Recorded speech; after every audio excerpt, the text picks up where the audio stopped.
Hola, buenas tardes a todas las personas que nos están viendo en este capítulo de la Comuna Cultural. Estamos aquí en otra semana hablando sobre la cultura en la comuna y tenemos un nuevo invitado. Él es Ariel Jara. Hola Ariel, ¿cómo estás? Hola, mucho gusto, gracias Nicole por la invitación, muy bien. Qué bueno. Oye, contarles que estamos aquí en este programa, en las redes del Royal American School.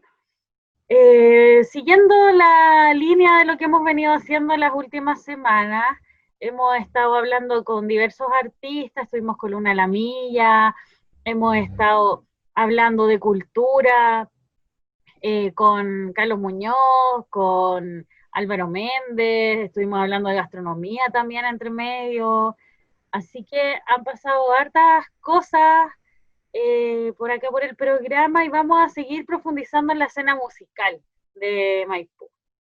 Y para eso, bueno, contarles que Ariel es músico, no sé, ahí Ariel nos contará cuáles son sus instrumentos y todo eso, pero ha tocado en varias bandas, de esas las más importantes, ya no está tocando, son Ensamble Auquín, Group Sound, y actualmente están Solicumbia, Serendipia, Jazz Quartet y Juan Zamorano.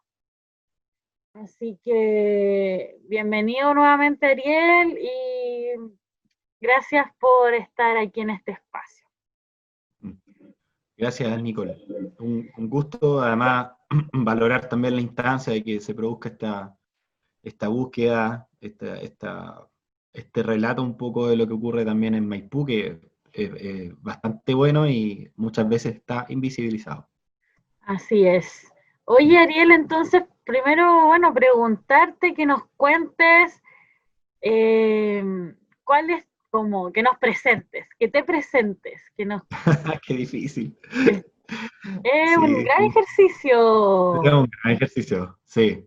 Es un ejercicio terapéutico también, yo creo, Sí, por ¿no? supuesto, como saber venderse. Sí.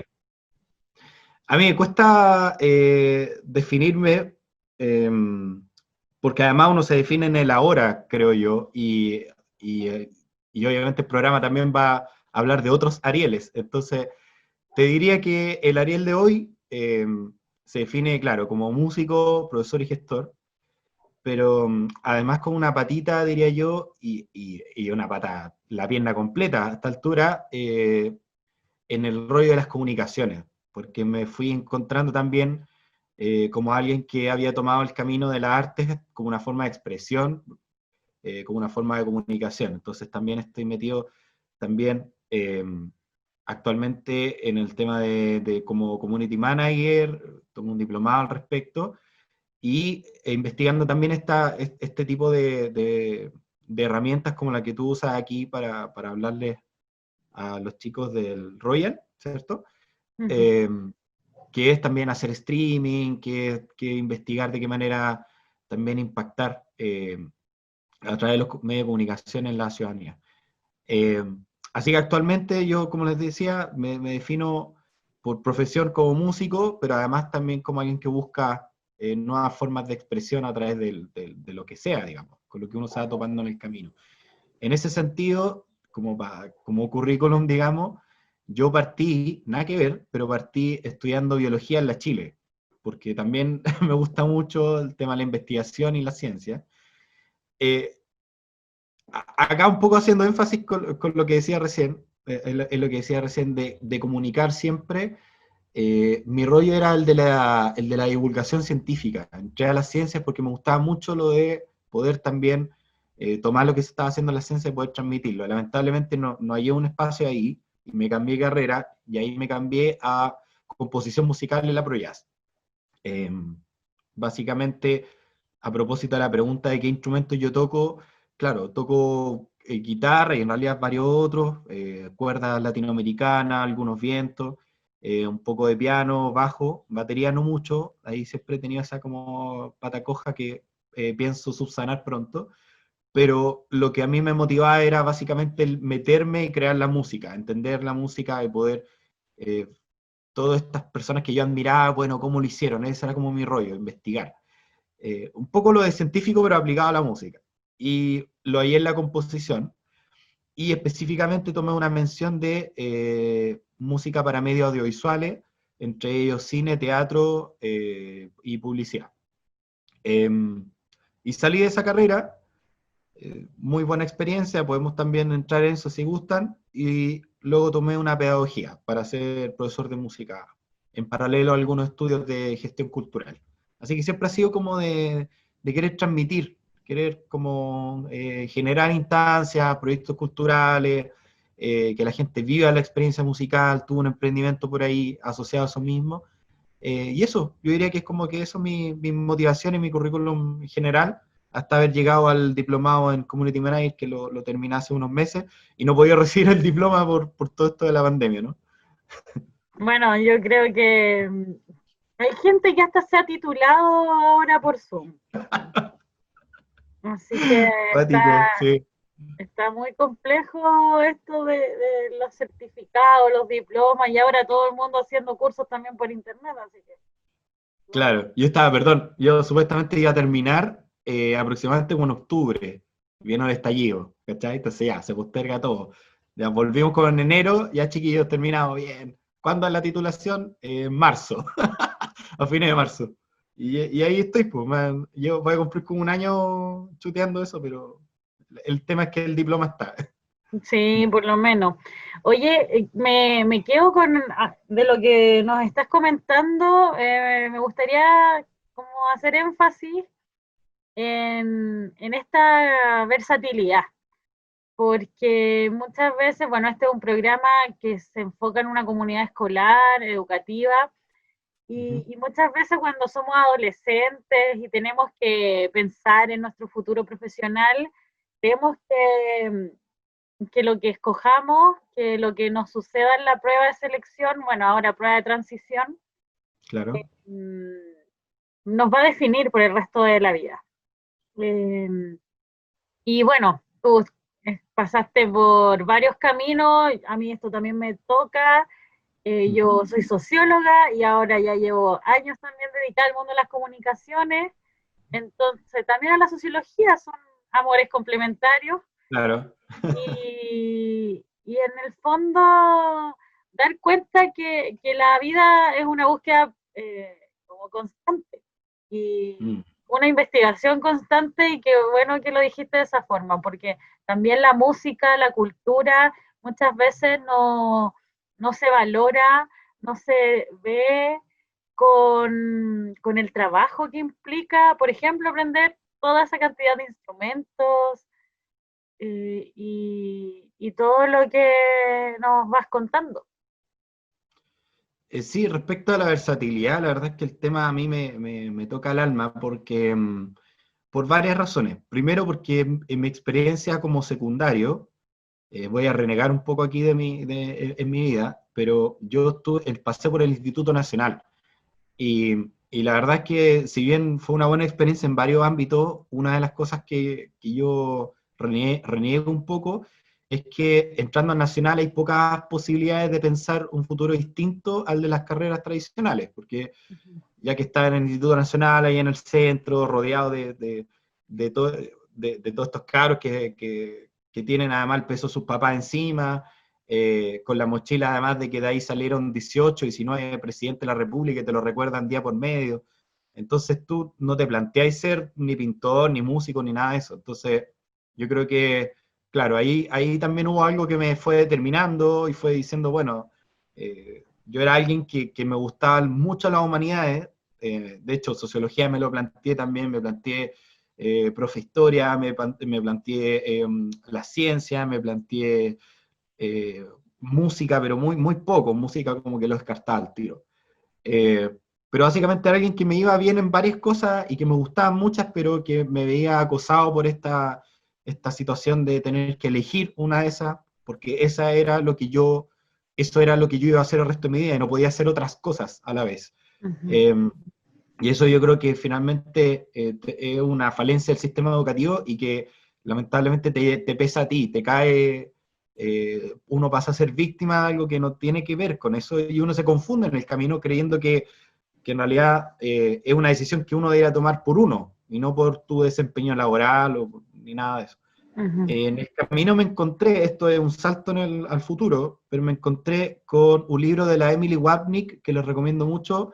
Lamentablemente yo hablé con ella incluso personalmente, preguntándole si lo pensaba traducir al español, porque yo lo leí en inglés y bacán, pero creo que es tan útil y que el hecho de que no esté traducido al español es un problema, porque yo lo recomendaría, digamos, lo estaría prestando a mis amigos y amigas, porque habla del concepto del multipotencialista, en el fondo de que, en cierto modo, lamentablemente en esta sociedad no se está entendiendo de que los especialistas son importantes, pero ya no son mayoría, de que también hay espacio para gente que quiera hacer muchas cosas y que eso además entrega un valor importante a la sociedad, de gente que es capaz de conectar con distintas cosas y entregar un producto integral, ¿cachai? Con todas esas cosas que fue acumulando en el camino y todo eso. Ese libro se lo recomiendo mucho, se llama How to Be Everything, cómo ser todo, en el fondo. Y a mí yo cuando lo leí me hizo mucho sentido, porque como bien decías tú, eh, yo ahora ya no cargo con esa estigma de alguien que no supo decidirse por algo, sino que alguien que le gustaban muchas cosas y que quería explorarlas, y al final el elemento unificador de todo esto era comunicar y conectar a la gente. Eso para mí, yo estoy súper ya camiseteado con eso, me he visto con eso, digamos, y no lo escondo. Y por lo mismo no me cierro tampoco a decir, no, pero yo tengo que hacer música, ¿dónde estás, Ariel, si tú estudiaste esto? O acá o allá, sino que ya, digamos, salí del closet y dije, bueno, lo que a mí me gustaba era comunicar y la música era una de las herramientas.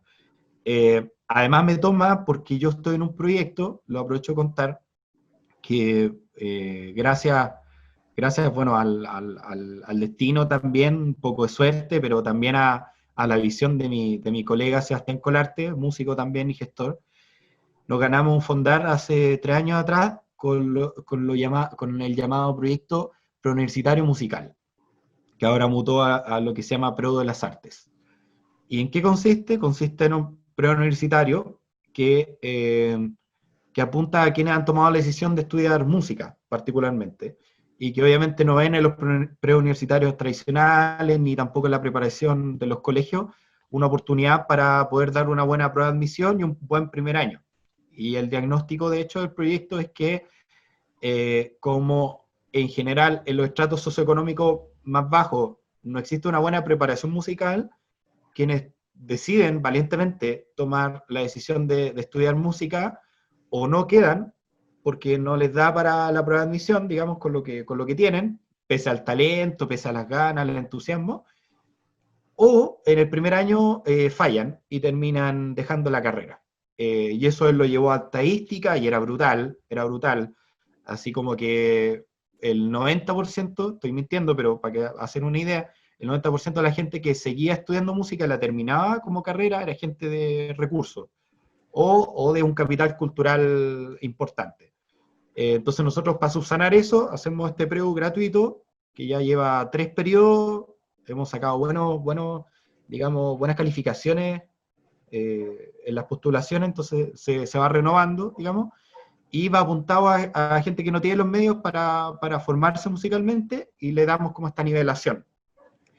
Y ahí me toca compartir, ahora estoy de hecho en el tercer año y conversando con muchos, tenemos estas conversaciones, digamos, mucho con los cabros y las cabras, y, y claro, ahí aparece mucho esta cuestión que comentábamos.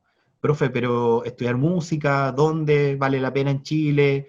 Dedicarse a la arte en Chile, y esa reflexión la verdad es que la tenemos constantemente. Y yo trato de buscar ahí darle mi testimonio, pero también buscar un equilibrio en relación con el mundo que les va a tocar vivir, que eso es lo otro. Como que el testimonio de nosotros es de hace 10, 15 años, donde era otro Chile, otra sociedad, y creo que eso está mutando y las artes también van mutando, entonces como difícil también ponderar eso y cómo discutirlo con ellos y darle herramientas.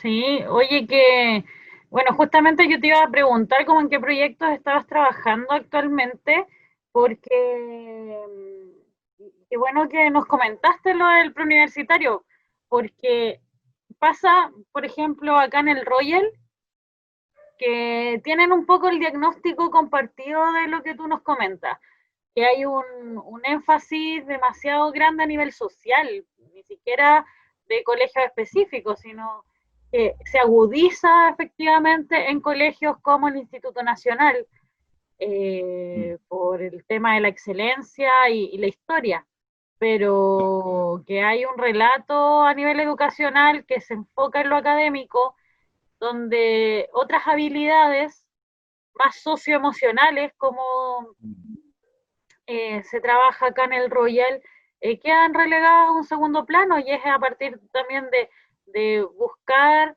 trabajar en esos procesos que nacen iniciativas, por ejemplo, como la de el canal online y diferentes talleres en el colegio mismo. Genial. Pero, y como tú también dices, la versatilidad, el estar haciendo de todo un poco te permite tener esa visión un poco más compleja, Más eh, holística.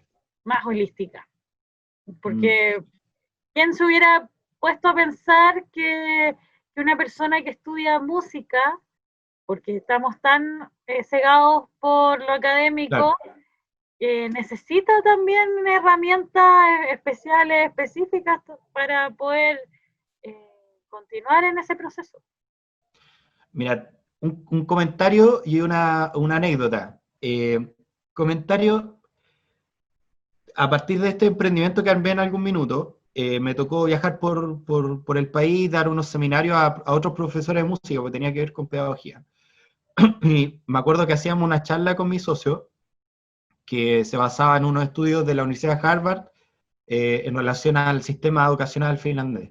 Y una de las cosas que se comentan en ese estudio, que nosotros lo exponíamos y a muchos les hacía mucho sentido, era de que por fin en la historia las habilidades que servían para ser un buen ciudadano, un buen ser humano, coincidían con las habilidades que buscaba el entorno laboral en esta nueva como sociedad que se está generando, esta revolución digital de las comunicaciones, digamos, bueno, de todo lo que se está generando ahora, que le dicen la industria 4.0, todo ese rollo. ¿Por qué se dice eso?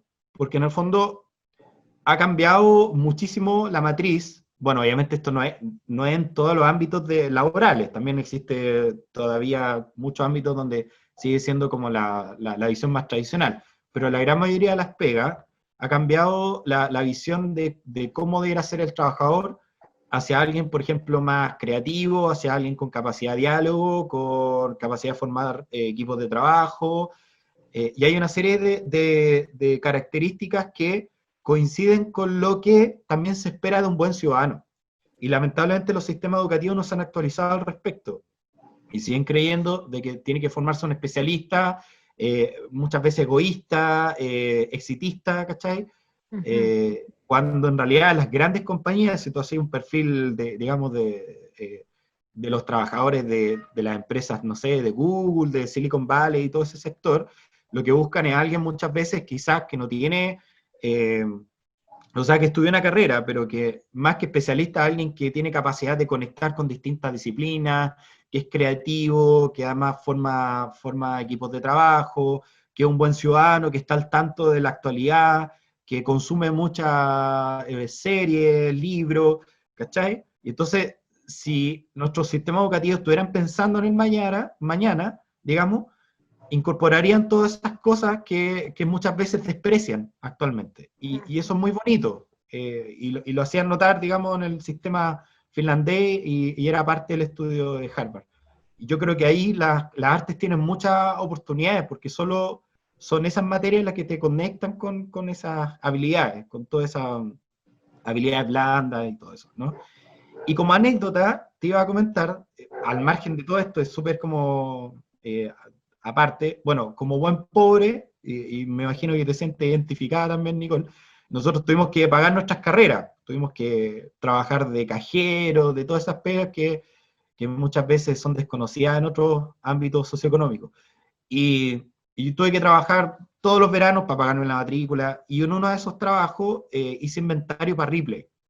Y me acuerdo que fui a postular y me hicieron la típica entrevista de trabajo con la persona bajo la lluvia. Y resulta que yo soy bien sincero, entonces en la entrevista pasé por varias etapas y en todas yo decía, no, yo soy así, soy asá, no estaba pensando en darle en el gusto. Y efectivamente, no sé cómo, pero quedé y me llamaron y trabajé y me fue bastante bien, porque además yo pensaba todo el rato fuera de la caja, entonces había que hacer una cuestión y yo porfiado que soy siempre decía, oye, pero ¿por qué no hacemos esto? Y me arrancaba con los tarros y formé como un equipo de trabajo y empezamos a hacer de otra forma las cosas. La cuestión es que los resultados fueron increíbles a nivel nacional, nos mandaron a llamar por cómo lo hacíamos, porque logramos otro tipo de rendimiento, etc. Y entonces nos empezaron a ascender, nos fue súper bien ese verano, y de hecho me ofrecieron seguir, pero yo tenía que seguir estudiando, entonces renuncié. Fue como una de las cosas que a veces pienso y digo, chuta, ahí fue una decisión de vida, porque quizás estaría ganando más plata, pero haciendo algo que no me gusta. El caso es que me tocó, ya que empecé a ascender, me tocó empezar a almorzar con los jefes y todo eso. Y almorcé con quien me evaluó para entrar a la pega, una vez, psicóloga laboral, obviamente. Y conversé y me dijo, oye, Ariel, hace rato quería hablar contigo, comentarte algo. ¿Qué pasó? Mira, la verdad es que la entrevista de trabajo te fue pésimo. Yo te evalué súper mal porque me parecía alguien que te iba a costar enganchar con la empresa, que tenías como una visión súper, digamos, eres demasiado creativo y necesitamos que fueras un poquito más obediente. Y te evalué mal y resulta que las dos personas que íbamos a llamar no pudieron y quedaste tú dentro. Y yo así, chuta, ya. Pero ahora ha sido motivo de discusión en la oficina porque todos te valoran súper bien y me di cuenta que en el fondo sí necesitábamos un músico en la empresa, ¿cachai? Sí necesitamos a alguien que se hubiese dedicado a gestión cultural y todo eso, porque si bien esta pega es como nada que ver, digamos, más mecánica, no sé, tú con tu porfía, con tus ganas de innovar y de generar equipos de trabajo y como otros tipos de prácticas, diste una vuelta de tuerca que le permitió a la empresa pensarlo de otra manera y hacer las cosas de otra forma. Entonces, yo ahora me replanteo de aquí en adelante, en el fondo, qué tipo de aptitudes y habilidades voy a buscar en quienes postulan a esta pega. Imagínate, una pega como súper random, pero al final sí necesitaban quizás a alguien que no cayera en los estándares como para darle una nueva vuelta de tuerca. Y ahí yo me fui con esa reflexión y la dejo también, obviamente, pensando en que la audiencia son cabros y chiquillas y chiquillos que les puede servir también entender que a veces estudiar una carrera artística o irte por el lado artístico o desempeñar o tocar algún instrumento, pintar, lo que sea, te da una amplitud, te abre la cabeza y eso te sirve en todo ámbito de la vida, digamos, no solo si te vas a dedicar sí o sí a ese arte que vas a estudiar. Que, no sé, qué interesante la reflexión porque, claro, yo creo que cualquier persona siempre se definen perfiles, formas de hacer las cosas y uno busca algo que encaje con eso Mm, y replicar el ciclo infinitamente.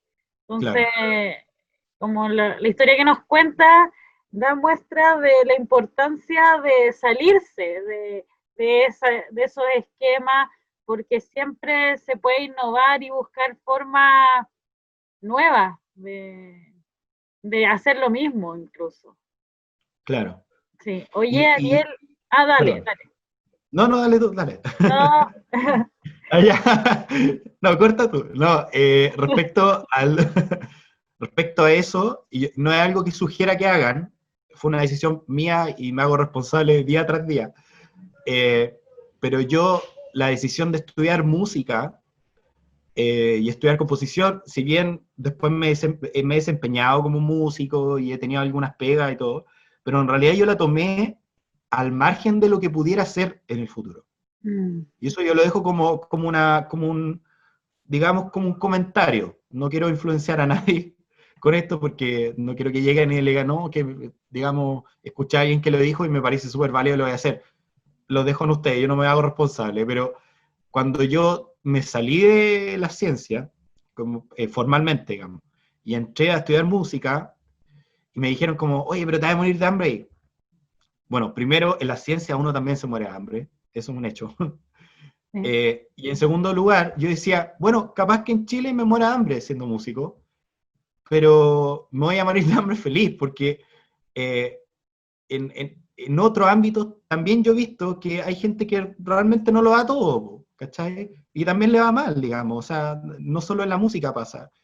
Y además, y a esto quería apuntar, entrando en música, yo estoy seguro que voy a estar como en un ambiente, voy a estar obligado a dedicarme a algo que me sienta muy bien, en el que me siento muy cómodo, ¿cachai?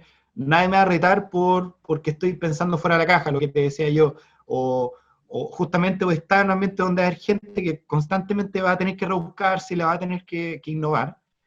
Y eso creo yo que va a hacer que yo le ponga más huevos a ese perfil, a ese tipo de Ariel que quiero ser.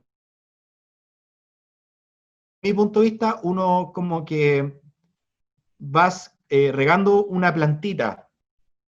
Si me hubiese dedicado, no sé, pues, a las ciencias, quizá hubiese regado la plantita, o ese en mi cerebro, digamos, hubiese desarrollado mucho más el tema de lo crítico y bacán, y ese Ariel se hubiese perfilado. Pero quizá hubiese perdido ese Ariel espontáneo que yo quería cultivar. Entonces, estudiar carreras para mí fue más como un desarrollo personal. Yo sé que esto es súper elite, yo sé que es súper de elite, porque eso se lo permite siempre a la gente con plata. Como sabéis qué es que yo quiero como tomar un poco acá, para hacer... Y es verdad, ¿cachai? Porque nosotros normalmente tenemos que estudiar una carrera para salir a trabajar al tiro. Pero yo me arriesgué y dije, ¿sabes qué? Ya, me voy a farrear esto y voy a estudiar esta carrera porque quiero formarme en eso, quiero tener esas herramientas, quiero cultivar ese tipo de Ariel. Y lo que venga después, filo, va a contener ese Ariel, ¿cachai? Va a tener ese camino que decidí tomar. ¿Cachai? No fue como no fue como la empleabilidad una discusión para mí. Aunque igual se la daba a la gente cuando me decían que no, y ahí yo llegaba con todo lo que he investigado, no, mira, puedo trabajar en esto, acá. Pero en realidad, siendo bien honesto, yo lo que quería era formarme, ¿cachai? Que es lo que creo yo que es la idea y la motivación inicial de la educación superior. Cuando uno iba antiguamente, o sea, no uno, 300 años atrás, las universidades nacen como un centro de conocimiento y la gente iba para allá a conocer a los maestros y educarse en eso. No iban porque después, chuta, me piden en el currículum tener que haber pasado por acá, sino por el genuino interés de aprender. Y eso a mí me motivaba y me sigue motivando hasta ahora. Y si en el camino me salen pegas con eso, tanto mejor. Oye, Ujú. ya, Ariel, oye, sí, qué importante como todo lo que nos comentas, porque volviendo al punto, o sea, el paso por el colegio muchas veces se circunscribe a temas muy cerrados y, y la idea es que niños, niñas, niñes, adolescentes en general puedan pensar fuera de la caja, pensar más allá y también descubrir su propio camino buscándolo. Y claro, como tú también decías, es una posibilidad que muy pocas personas tienen porque porque depende de los recursos económicos, Claro, sobre todo, sí, sí, pero, pero nos hace infinitamente crecer. claro. Sí, yo creo que, claro, ese pie de página, solo si tienes recursos es importante. Yo creo que es algo que siempre hay que considerar. Y es una reflexión que a mí me ha acosado, me ha molestado estos últimos años, porque me he vinculado también a esas diferencias. Cuando tuve un emprendimiento, cuando estuve haciendo charlas también, encontrándome con la desigualdad en ese sentido, de que una desigualdad quizás no material, pero sí cultural, en el sentido de que se te obliga, como a alguien de bajos recursos, se te obliga a estudiar algo para salir directamente a trabajar y hacer la plata, versus esta visión que ojalá pudiéramos tener todos, que es formarse como la persona que tú quieres ser, eh, diseñarse en el fondo, construirse uno mismo. Y a uno como pobre, te mete en la cabeza que uno tiene que encontrar eso que tú quieres ser sí o sí para desempeñarte en el futuro. y te atormenta, po, toda la media, chuta, pero ¿qué soy?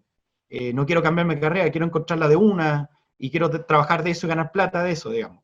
Cuando en realidad uno se va construyendo. Si yo el día de mañana quisiera, no sé, regar la plantita, insisto con la analogía, regar la plantita de ser alguien quizás como aún más expresivo, quizás dentro de teatro, digamos. Y puede que me digan, ah, no tenéis dedos para el piano. Bueno, en el camino probablemente también yo voy a ir como moldeándome.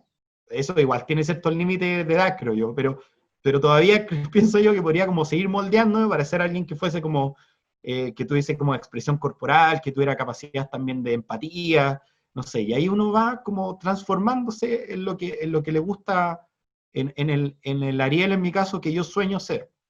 Y eso es lo que ha guiado mis decisiones académicas. Y como mencionaba recién, si en el camino te van saliendo pegas al respecto, tanto mejor.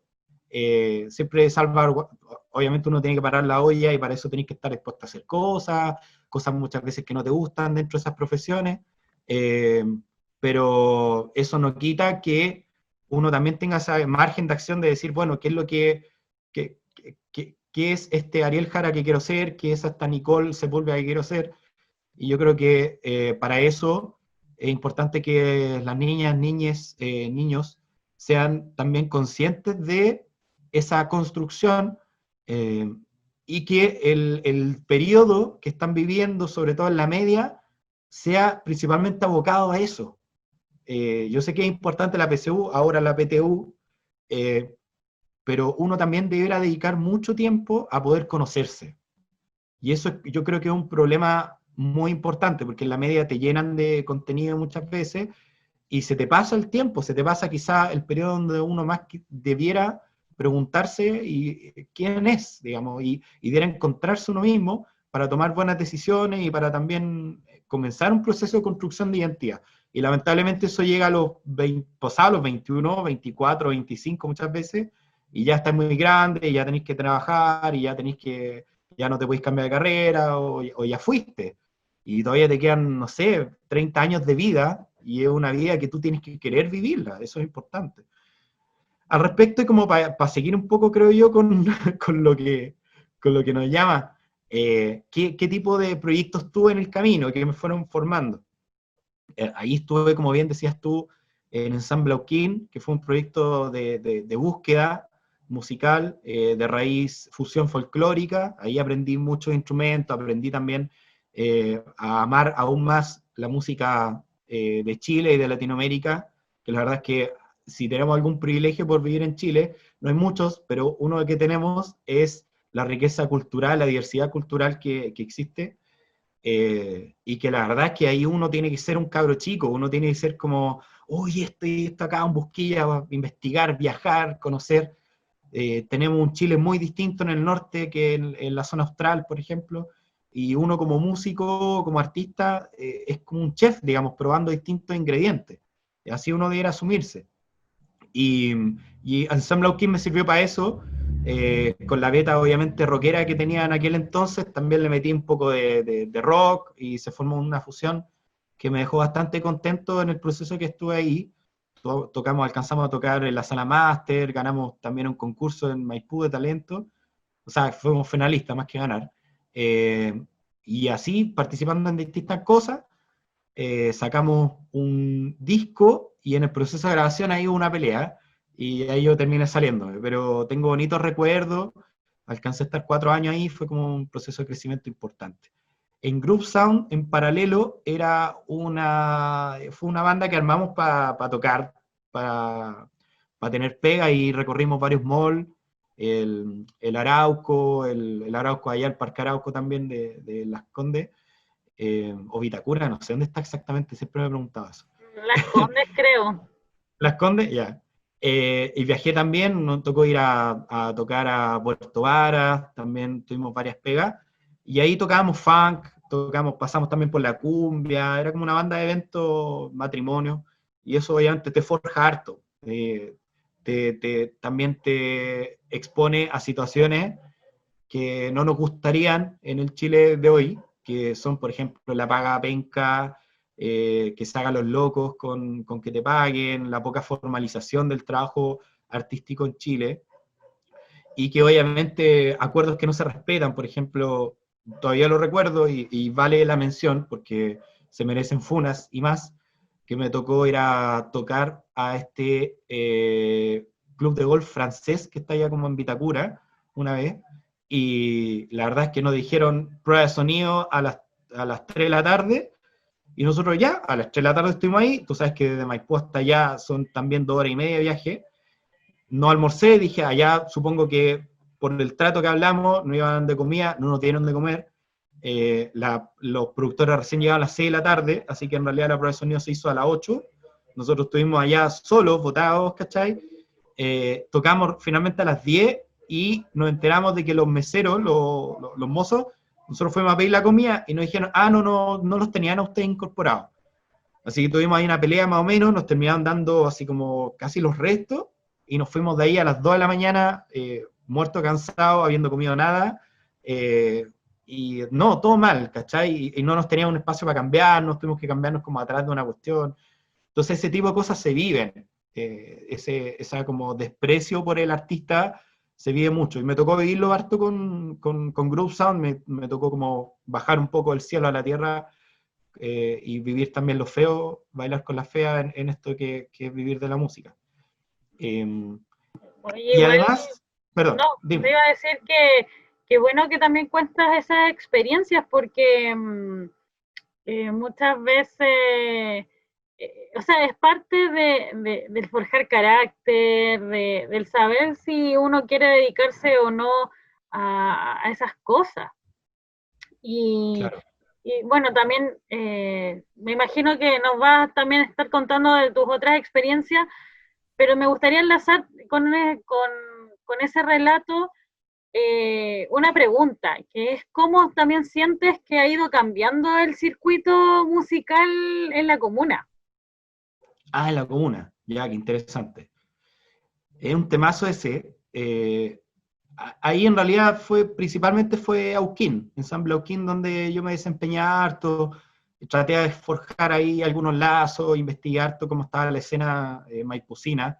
Pasamos obviamente por el Panguipulli, por el, bueno, el Coffee, por todo eso, por todos los locales como típicos, y me tocó conocer también. La verdad es que Maipú tiene, como yo creo que debe pasar en muchas comunas, tiene una disociación entre la capacidad cultural y, y, la, y la gestión cultural, digamos, y la capacidad como de hacer operativo todo esto.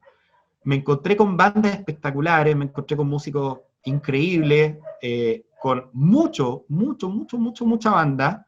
Bueno, además por la demografía de Maipú, somos una de las comunas más grandes del país, pero estadísticamente obviamente hay harta banda, pero me llamó la atención cómo en cada barrio donde íbamos habían 5 o 6 bandas de buen nivel, y que jamás yo había escuchado de ellas. Y eso habla también de mi punto, que en el fondo somos una comuna muy rica culturalmente, pero que no tiene un espacio estructural, formal, en el que pueda desempeñarse y mostrarse toda esa riqueza cultural. Y eso es un problema tanto del circuito en términos de los locales, como un problema, y principalmente, y aquí pongo el énfasis, como un problema político administrativo.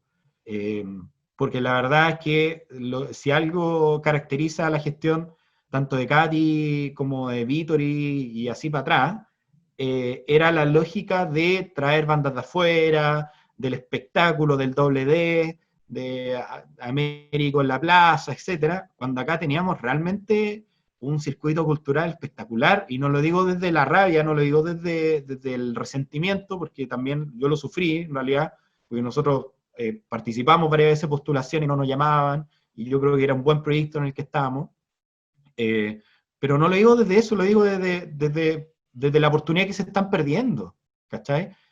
De la oportunidad de que obviamente Américo les cobra, no sé, pues actualmente estás cobrando 25 palos, no sé, una banda maipucina te va a cobrar 2 o 3, y te puede cumplir varios objetivos, ¿cachai? Mostrar la banda, darle pega a maipucino, generar una red, un tejido cultural, potenciar el talento comunal, local, mostrarle a la gente muchas veces una banda de cumbia que es buena, que no necesita ser la noche, no necesita ser, digamos, noche bruja, y te sostienen un evento, te sostienen una fiesta. Entonces, claro, esa es la disociación que creo yo, Nicole, que nos golpea tan fuerte en esta comuna, como el gran contenido cultural que tenemos las bandas versus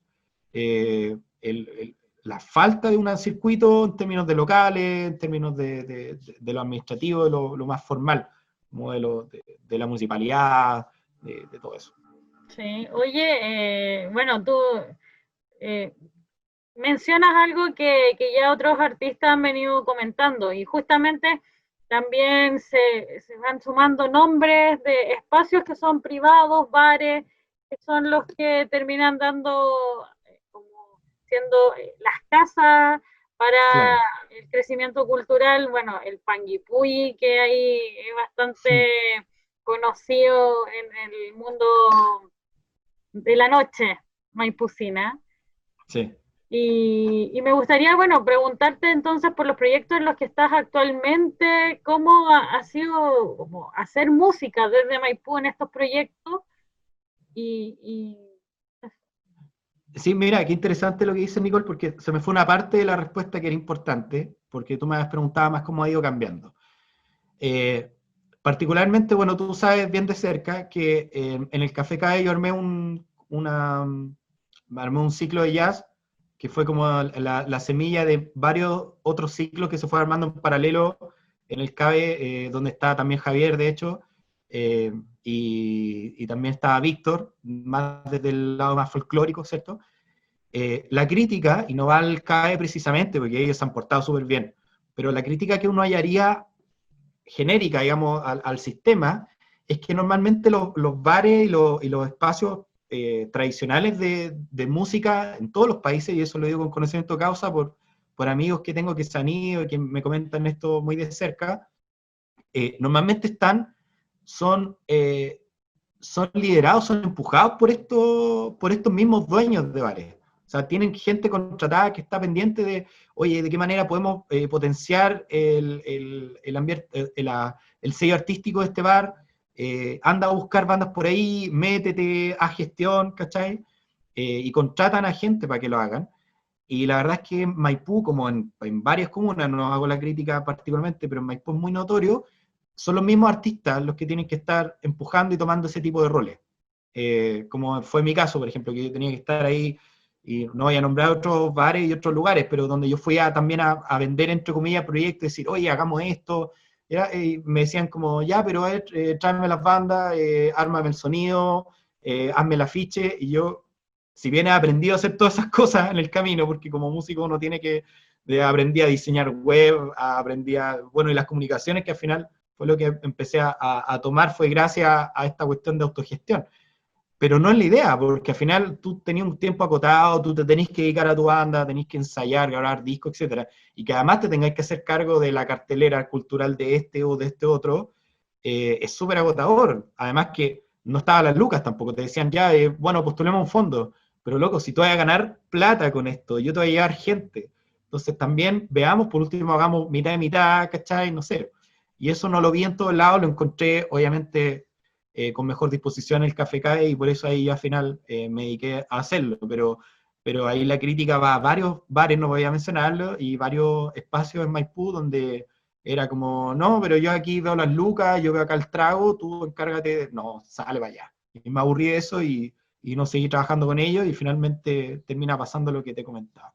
Respecto a los proyectos actuales, eh, a ver, así como mirando la lista, Solicumbia es un proyecto hermoso, y lo digo, yo sé que es muy de cerca, pero es un proyecto que no es mío, que yo me integré después por la amistad con uno de los integrantes, pero yo me saco el sombrero al trabajo que desarrollaron desde el comienzo y que gestó todo esto, y el amor que le pusieron desde el comienzo, que para mí la verdad es que es una cuestión digna de admiración, no solo mía, ojalá también, espero algún día también de la ciudadanía en general.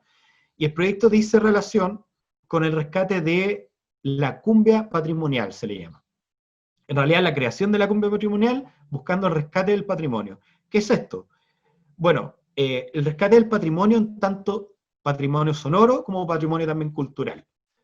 Yo llegué a enterarme de esta banda gracias a la creación de una canción que se llamaba El Amasado. Y yo así como, ¿el amasado? ¿Qué está ahí cantando? Le decía a mi amigo. No, escúchala. Y era una canción que hablaba del panadero que crea pan amasado, digamos, y tiene tanto en la letra como en la melodía partes de los gritos que hacían los vendedores y que hacen aún en los distintos barrios, eh, gritando el amasado y la tortilla, todos esos gritos están incorporados en la música propiamente tal. La letra habla de las vivencias que tienen, obviamente ahí Cristóbal y Juan, que son los gestores de este trabajo, fueron y hablaron con todos estos oficios que retratamos a través de las letras, eh, recogieron la experiencia, los testimonios, hay menciones también en las canciones a los nombres de como los grandes próceres de estos oficios, y nosotros entramos al escenario vestidos de cada uno de un oficio distinto que nos conecta, que nos toca. Por ejemplo, en mi caso, el proyeccionista de cine, que ya no existe, que era quien ponía la película en los cines antiguos. Ahora ya simplemente todo es digital, pero antiguamente eran cintas, como bien saben, como quizás han visto la película Cinema Paraíso, ahí se ve bien, y es porque mi tatarabuelo fue presidente del sindicato de proyeccionistas y estaba como muy vinculado a ese tema. Entonces cuando le conté a los chiquillos, me dijeron, no, tú tenés que tomar ese oficio. Entonces tuve que empezar a investigar, hice una canción que se llama El Cojo, y, y que retrata el cuento del cojo, ¿no? Que el cojo es el que le llamaban en Chile al proyeccionista, le gritaban, ya, pues cojo por la película. Y hay una historia bien bonita, pero no quiero, no sé si me puedo extender. Eh, no sé. ¿Le doy? Pero dale, ya ¿Le dale. doy? Ya. Ya, lo que pasa es que es breve, pero al cojo se le llamaba en el teatro que está en Puente Alto, no recuerdo el nombre, incluso toqué allá, Teatro Palermo. El Teatro Palermo nace el nombre del cojo y era, efectivamente, el proyeccionista era cojo, y obviamente los proyeccionistas antiguamente iban en bicicleta o algunos en moto con las películas de un cine para otro, y se las dejaban la cinta y tenían que colocarla, entonces estaban todo el día corriendo, porque estaba el matiné, tú sabías, el Bermúdez, etc. Eh, y tanto el día corriendo, entonces de repente llegaba y venía la hora de la película y todavía no aparecía el cojo, y venía con la película, y como era cojo tenía que estar ahí, como no era muy rápido, entonces le gritaban como, la película, pues cojo, y la gente pifiaba. Y él se quejaba de todo, pero ponía la película, o de repente tenía que cambiar la cinta, y él estaba en otra cosa, entonces, la película, pues cojo, le gritaban para que cambiara la cinta y continuara, cuando eran películas más largas. Entonces en la película pues cojo se eternizó y se transformó en un grito que la gente hacía por cariño a los prohibicionistas, aunque no fueran cojos, digamos. Y se trasladó como a todo el país, muy bonito. Y el coro de esa canción, el cojo, dice, la película vos cojo, gritan, la película vos cojo. Entonces, es como ese tipo de cosas nosotros buscamos rescatar. Está Palmerita Pan de Huevo, está también, hablamos del afilador de cuchillo, hablamos como de todo ese tipo, todos esos oficios del organillero, del chinchinero, todos esos oficios que muchas veces peligran, porque son oficios que deben protegerse, son oficios que la gente debe conocer, apoyar, que deben haber políticas culturales de protección. Es patrimonio cultural finalmente, patrimonio chileno. Y tomamos obviamente grabaciones de La Vega, los mezclamos con esto, es como bien bonito el proyecto ese Sol y Cumbia. Actualmente Oye, está parado qué, por la pandemia. qué eh, bonito igual la historia, como creo que yo los he escuchado, pero nunca había reparado en esa profundidad también.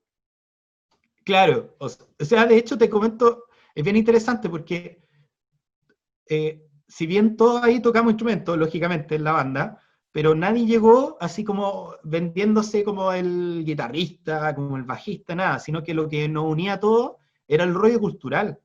De hecho, cuando teníamos entrevistas en aquel entonces, nos tocó viajar y tocar en Valpo al comienzo. Nosotros nos preguntaban qué es Sol y Cumbia. Y nosotros decíamos un proyecto cultural, pero ¿somos una banda? Sí, también. ¿Cachai? Porque lo que nos unificaba era eso. De hecho, yo soy guitarrista principalmente, llegué a la banda como, ya, me puse la guitarra, y el Cristóbal, el guitarrista, me dice, oye, pero ¿podís irte al piano, al teclado? Y yo, teclado de cumbia, siempre había soñado, mi sueño de niño, cuando yo veía a Mar Azul y todo eso, decía, oh, que debe ser entretenido hacer esos sonidos, y decía, qué loco, y dije, ya, pues, tomé el desafío y 2 semanas ya estaba ahí buscando qué sonidos eran, sonando como Damas Gratis, Mar Azul, y me metí en el teclado y ahora soy el tecladista, no toco la guitarra. Pero en el fondo porque la lógica era ponerse al servicio, ¿cachai? Era, bueno, ¿en qué apoyo? El baterista, por ejemplo, inicialmente era el guitarrista, perdón, era el bajista, después pasó al teclado y ahora está en la batería, ¿cachai? Y empezó a aprender mejor batería para poder estar a la altura, pero era porque en realidad queríamos hacer esto y sacarlo adelante, no era como que nos queríamos lucir en cada instrumento, no está ahí la lógica técnica, ¿cachai?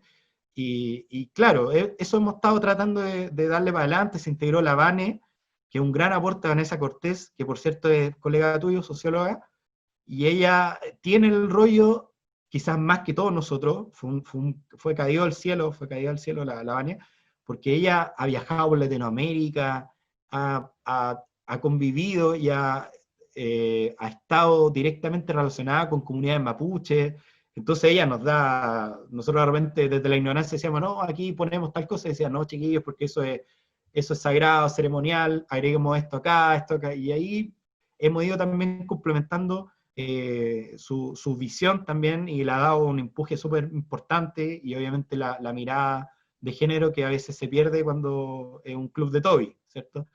Así que en eso está Solicumbia. Oye, En eso está que Solicumbia. mucha, como, o sea, qué bueno que hiciste el alcance también de la incorporación de Vanessa, de la importancia de tener eh, diversidad dentro de los espacios y Mm. conocimiento. Y ahora, bueno, los otros proyectos, ¿en qué están? Mira, voy a ir más rápido porque Sí, Solicumbia estamos quería muy como darle. justo en la hora. Ya, mira, Serendipia Jazz Quartet nace por la necesidad de que a mí me encanta el jazz, es quizás como lo que más disfruto. Y tuve algunos estudios por ahí, la verdad es que los quiero retomar en algún minuto. Eh, y me junté con un amigo de infancia, de primero, segundo básico, estuvimos en la básica en el colegio, que nos encontramos y resulta que los dos éramos músicos. Así como él tocando saxofón increíble, que es el Fabián Morales, y yo admirándolo a él, en realidad le dije así como, oye, un día podríamos, así, leseando, como en un carrete tocar, ponte tú, porque para mí él está a otro nivel. Y me dijo, no, pero armemos algo y toquemos, pues. Vamos, y sacamos una fecha en el Coffee Culture. Y yo, no, pero si yo no, pero démosle, ya, pues anda a sacar toda la fecha. Y entonces armamos esto, después sumamos más gente, etcétera, pero le pusimos Serendipia Jazz Quartet, justamente porque fue una serendipia. Porque la serendipia, por definición, es algo que tú haces que no te imaginabas la repercusión que iba a tener, se transforma en otra cosa mucho más bonita de lo que esperaba. Y fue lo que ocurrió, porque en el fondo era un reencuentro, digamos, de básica, que al final se transformó en una banda y yo empecé a hacer arreglos de música chilena adaptada a jazz y fue una experiencia muy bonita eso. Y en eso nos estuvimos moviendo un tiempo, tocando en distintos bares, tocando en distintos locales, y la pandemia obviamente cortó todo eso, pero esperamos retomar. Y Juan Zamorano fue donde yo vertí lo que había aprendido en Ensemble of King. Cuando me salí de Ensemble of King, estuve vacante un par de meses, porque siempre me lleno de proyectos, ¿verdad? Y un amigo me dice, oye, supe que ya no estáis tocando, sabéis que estáis tocando con un loco que también hace música raíz fusión, tipo Nano Stern, ¿cachai? Bien interesante. Ah, ya, pues, no, y es pagado, vamos a tocar en la sala máster y necesita un guitarrista. A ver si queréis venir al ensayo y si a él le parece bien, vamos contigo. Ya, pues, vamos. Y me mandaron los temas, los estudié, llegué al ensayo, les gusté y me incorporé a tocar. Y la verdad es que él es uno de los compositores que a mí me parece que lamentablemente en otro país tendría mucha visibilidad. El tipo es realmente muy buen compositor, hace música muy bonita y yo honrado de acompañarle. Lamentablemente, por todas las caídas que tuvimos en relación a que tocamos en lugares, no nos respetaron. Pucha, por ejemplo, ¿cómo se llama este café donde se hace stand-up comedy? Esto es Funa. adelanto la funa. Fuimos a tocar al Café Palermo, donde hacen stand-up comedy. Y la primera vez que fuimos a tocar se le había olvidado que teníamos la fecha, ¿cachai? Ese tipo de cosas te encontráis. Nosotros movimos amplificadores, nos juntamos para la prueba de sonido y todo. Y entonces nos dijeron, es que hoy día está, no sé, ponte tú Ruminot en el escenario. Entonces, ¿pueden tocar como en una esquina mientras está el evento? Ya, yo le dije, pucha Juan, no sé qué decís tú, dependemos de ti. Y Juan dice, ya vamos igual. Y tocamos y la gente pasaba largo porque estaba, no sé, Ruminó, Sergio Frey, no sé. Entonces tocábamos como a 3 personas que se sentaban a mirarnos y mira, están tocando acá, ¿cachai? Fue una bonita tocata y todo, pero mal, pues, ¿cachai? Y al final nos dieron como comida y fue Entonces este tipo de cosas se repitieron varias veces y el Juan trabajaba en otra cosa en paralelo. Y tomó la decisión al final de dedicarse más a lo que estaba trabajando y dejó un rato botada la música, a ratos la retoma y ahí estoy yo incondicional. Con la pandemia obviamente también paró eso, pero yo sigo diciendo que toco en su banda porque me parece que es un honor para mí participar de su música y cuando ojalá pare todo esto, me gustaría que retomáramos también las tocatas y poder armar cosas nuevamente con Juan. Eso es básicamente Juanito. Oye, qué variado, que esta conversación que iba a terminar siendo contarnos de tus proyectos, Maipú, hablamos de música, de pedagogía, hablamos de los proyectos, sí, por supuesto, pero también de la importancia de forjar carácter como músico. Creo que fue una conversación bastante integral. Y para cerrar, me gustaría preguntarte, bueno, ¿qué proyectas después de todo esto? Como estamos en la pandemia, es difícil proyectar hoy, no sabemos cuándo vamos a salir de esta situación, pero ¿para dónde crees tú que van los proyectos artísticos, culturales, el PREU, todo eso? Uf, mira, esto es como una exclusiva. Es que me toca ahí un tema que es delicado, que todavía le estoy dando vuelta. Y es que yo pretendo en un par de años ya irme a ir al sur. Estoy barajando Cañaripe, Panguipulli y para allá. Y obviamente ninguno de los proyectos en los que estoy pueden migrar. Entonces, ahí estoy también en proceso como de ver hasta cuánto puedo dar en esto, pero mi actitud actual es como bien del presente, es como a disfrutar, a pasarlo bien, a aportar lo que más pueda en todo lo que estoy. En el preo, por lo pronto, yo anuncié que el otro año no seguía, porque la verdad es que el tema del agobio ha sido brutal, sobre todo en pandemia, que ha tenido repercusiones en mi salud mental. Entonces, estar en 2 pegas, estar además pendiente de esto acá, en mi labor como papá y un montón de cosas me tienen muy agotado. Entonces, yo anuncié en el preo que no seguía el otro año, así que renovamos, digamos, el proyecto, y todo bien con ellos, todo bien. Y en las bandas, hasta que se pueda, pretendo al sur llevarme la experiencia, llevarme todo lo que he vivido, toda esta variedad, esta versatilidad que hemos comentado, que yo se la deseo a toda la gente, ojalá todos tengan experiencia de poder también cultivar todos sus distintos intereses y ámbitos. Y en el sur he estado mirando, esto es como, no quiero, no un adelanto de nada, porque veamos cómo nos va, pero he estado mirando que hace falta, por ejemplo, el tema de la producción mucho. Tanto producción de eventos, que es algo en lo que me he ido formando y que he ido comprando una mesa de sonido, ahí como he ido invirtiendo, como también la producción en términos de grabar, de producir eh, material audiovisual, que no hablamos mucho de eso, pero he hecho música para teatro, para publicidad, para un documental también. Y yo creo que eso también es algo que se puede llevar en el sur y se puede trabajar. Por lo tanto, me he estado formando también en producción para poder allá poner mi pequeño estudio de música, sacar esas pegas. Y allá principalmente pienso yo abocarme a ser profesor de campo, digamos. O sea, como profesor de la escuelita chica, que es algo que también me motiva porque hay harto espacio para poder hacer cosas, para poder innovar. No está ese peso institucional de no, que el CINCE, que no sé qué, y entonces tú puedes tener esa libertad que es tan bonita y que a mí me fascina de una pedagogía un poquito más integral y un poco más atrevida. Oye, Ariel, qué gusto haber tenido esta conversación. Qué gusto que nos hayas hecho parte también de todos estos proyectos, de todas estas ideas. Y, y bueno, igual he escuchado a hartas personas que se quieren ir para el sur, así que así como van las cosas, quizá todo migre hacia el sur y Claro. Ujú. no sabemos, Sí, pero por sobrevivencia finalmente. sí. Así que muchas gracias por la conversación, muchas gracias por tu tiempo, por este espacio y espero que las personas que nos hayan visto hayan disfrutado tanto este relato como yo y dejarles a todos invitados a seguir viendo la próxima semana otro capítulo de la Comuna Cultural y vamos a seguir hablando de música, por supuesto. Muchas gracias. Gracias No, por la invitación. Me siento honrado por haber participado. Que les vaya muy bien. muchas gracias, Ariel. Nos estamos viendo.